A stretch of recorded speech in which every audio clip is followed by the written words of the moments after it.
Umat yang jumlahnya terbesar, terbanyak, bahkan konon menurut catatan sampai 90%, tapi dipermainkan oleh mereka kelompok-kelompok kecil ini. Walyaksifanna fi qulubikumul wahn. Pada saat itu di hatimu dicampakkanlah penyakit wahan. Sahabat kemudian bertanya, "Wa mal wahnu ya Rasulullah?" Apakah penyakit wahan itu ya Rasul?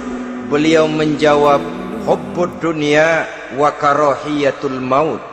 Penyakit wahan itu tidak lain hubbud dunya wa karahiyatul maut. Terlalu cinta kepada dunia dan terlalu takut kepada mati. Materialistis dan takut resiko. Dua penyakit inilah yang menyebabkan walaupun umat ini mayoritas, tapi dipermainkan oleh yang minoritas. Walaupun dia golongan terbesar, tapi nasibnya seperti makanan di atas meja makan. Dari segala macam penjuru mau menghantam dia. Saudara-saudara kaum muslimin yang berbahagia, ini merupakan analisa sosial bahwa pada suatu saat nanti akan terjadi di tengah-tengah umat di mana kita dihantam dan diserbu dari segala macam penjuru. Akidah didangkalkan, peradaban dan kebudayaan dirusak, makanan dan minuman diracuni, pakaian ditelanjangi dan lain sebagainya, sampai kita melepaskan nilai Islam yang kita cintai ini. Kondisi sosial ini satu saat akan datang kepada kita. Demikian analisa dan peringatan dari Rasulullah sallallahu alaihi wasallam. Marilah sekarang kita melihat, adalah benar bahwa di zaman sekarang kita insya Allah tidak akan mengalami perang Badar sehebat yang pernah dialami oleh Rasul dan para sahabatnya. Tetapi sesungguhnya perang yang kita hadapi di zaman sekarang ini tidak kalah hebatnya dengan perang Badar, tidak kurang dahsyatnya dengan perang Uhud, tidak kurang ngerinya dari perang Khandaq. Hanya saja yang kita hadapi sekarang ini bukan ujung pedang, bukan ujung tombak, bukan ujung panah. Yang kita hadapi sekarang ini adalah perang akidah, perang ideologi, perang mempertahankan keyakinan. Yang kalau kita kalah sekarang, kita memang masih beragama. Tetapi anak kita, cucu kita, generasi yang akan hidup 5, 10, 20, 30 tahun yang akan datang, wallahu a'lam bissawab. Islam, saudara-saudaraku, tidak mungkin hilang dari dunia. Tetapi tidak mustahil Islam gulung tikar dari desa kita. Tidak mustahil Islam gulung tikar dari kampung dan kota kita, jikalau kita tidak menjaganya, jikalau kita tidak memeliharanya, bahkan jikalau kita tidak mewariskannya kepada anak-anak kita, generasi yang akan datang. Marilah kita mengingat sejenak bagaimana Islam di Spanyol yang pernah jaya, pernah mewarnai daratan Eropa, dan yang sekarang hanya sekedar tinggal ceritanya saja. Ini pernah diperingatkan oleh Rasul dalam satu hadis, sayati ala ummati zamanun la yabqal Islam illa ismun wala minal Quran illa rasmun.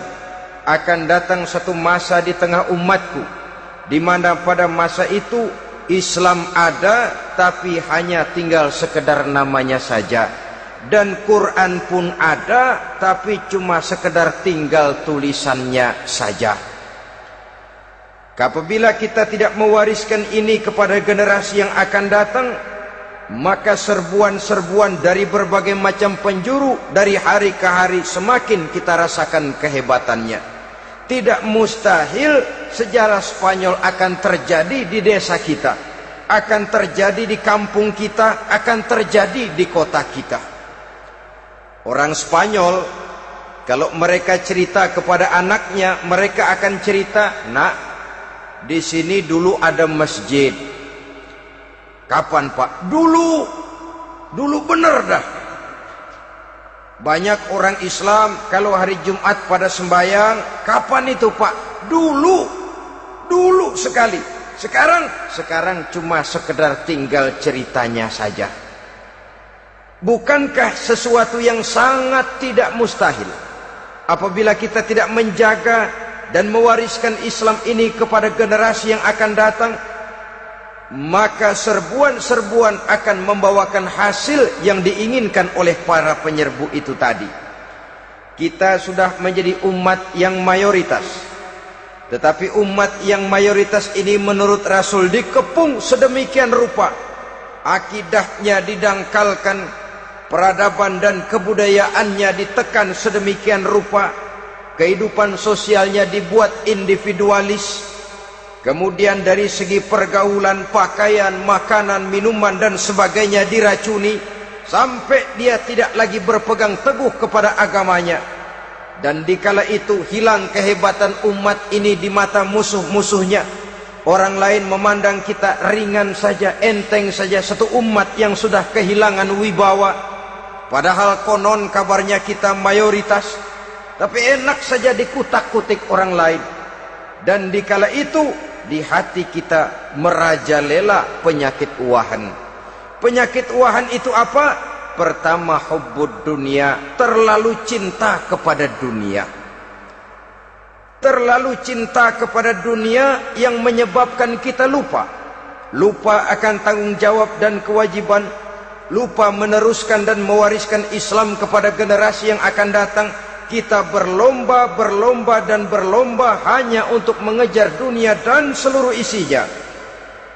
Baik dia bernama material, baik dia bernama seksual, baik dia bernama pangkat, jabatan dan kedudukan, berlomba-lomba kita di dalamnya. Sampai tercampaklah penyakit hubbud dunia di dalam hati ini. Berurat dan berakar dunia itu, sulit dan berat kita berpisah daripadanya. Akibatnya kemauan untuk berbuat demi dan atas nama agama sangat sulit terwujud di dalam kehidupan ini. Yang kedua, karahiyatul maut, terlalu takut kepada mati. Baik mati ajal, mati dalam artian yang sebenarnya, baik mati usahanya, baik mati karirnya, baik mati pangkat dan jabatannya. Sehingga dengan demikian akibatnya jatuhlah kita menjadi umat yang kehilangan wibawa di mata orang lain. Saudara-saudara kaum muslimin rahimakumullah, saya katakan tadi, perang yang kita hadapi di zaman sekarang adalah perang akidah. Perang menghadapi peradaban dan kebudayaan yang menghancurkan moral daripada anak-anak kita. Perang menghadapi banjirnya maksiat dan munkarat, yang di tengah-tengah itu, di samping berkewajiban menjaga diri dan keluarga, kita pun juga berkewajiban menjaga anak-anak kita, generasi yang akan datang, mengarahkan dan mendidik mereka sesuai dengan yang dikehendaki oleh Allah Subhanahu wa ta'ala.